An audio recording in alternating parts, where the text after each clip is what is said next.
Hi, I'm Maulika Bandaru, aspiring MD internal medicine candidate. I want to thank you for giving me this opportunity to present in ACP. Today I want to talk you all about an elderly patient who was sent to ID clinic by her primary care physician with painful swelling of the right hand. So what appeared to be a simple soft tissue infection but turned out to be so much more than that. So let's find out. A 94-year-old patient with past medical history of hypertension, polymyalgia rheumatica on low dose prednisone for months, and CKD stage 3 presented with chief complaints of swelling of right hand and wrist for 2 weeks. She reported 3-year history of right foot distal finger mass that now became painful, tender, and draining white material. Her review of the system was negative for other conditions. On physical examination, it was red, swollen, tender, as seen in this image 1, and right fourth finger showed small puncture wound area which is healed as seen in this image 2. Initial lab workup revealed significant increase in ESR, CRP with uric acid levels of 8.2 and WBC of 11,000. We treated her for cellulitis with amoxicillin and clavulanic acid.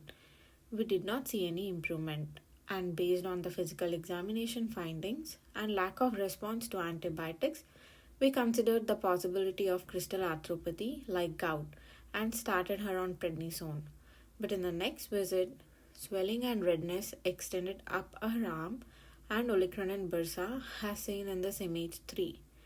We did a X-ray and it showed degenerative changes and radio-opaque clusters in the fourth distal pulp.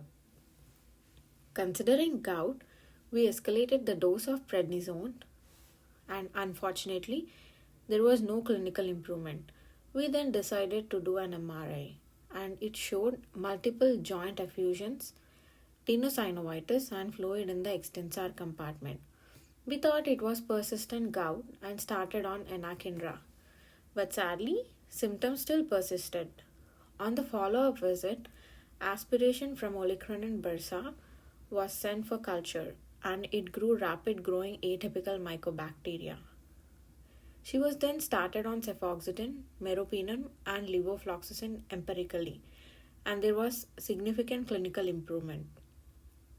We then changed to tigecycline and cefoxitin based on susceptibility test and she was transitioned to oral omadacycline. What I learned from this case was that non-tuberculous mycobacterial infections of soft tissues are uncommon. They are seen both in immunocompetent and immunocompromised hosts. They have a chronic indolent course and mimic most common pathologies like gout has in this case.